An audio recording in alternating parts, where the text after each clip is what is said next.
আসসালামু আলাইকুম। অ্যালকেন থেকে অ্যালকিনের প্রস্তুতি। অ্যালকেন থেকে অ্যালকিন প্রস্তুতি।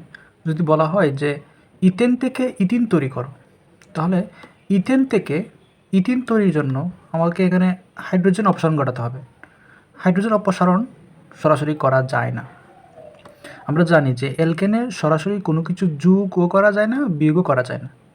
কারণ হচ্ছে অ্যালকেনে কার্বন কার্বন একক বন্ধন থাকে। তাই অ্যালকেন প্রতিস্থাপন বিক্রিয়া দিবে। আমরা প্রতিস্থাপন বিক্রিয়া ঘটাবো।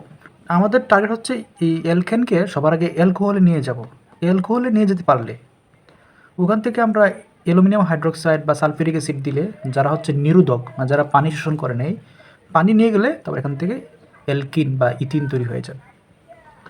তো অ্যালকেন প্রতিস্থাপন বিক্রিয়া দিবে ক্লোরিনের সাথে। আমরা যদি ক্লোরিন অনুযোগ করি আলোর উপস্থিতিতে, তাহলে এখান থেকে একটা হাইড্রোজেন প্রতিস্থাপিত হয়ে অ্যালকাইল হ্যালাইড তৈরি করছে, মানে ইথাইল ক্লোরাইড। পরে ইথাইল ক্লোরাইডকে আমরা অ্যাকোয়াস ক্ষার দেব। অ্যাকোয়াস ক্ষার, এটা অবশ্যই অ্যাকোয়াস ক্ষার।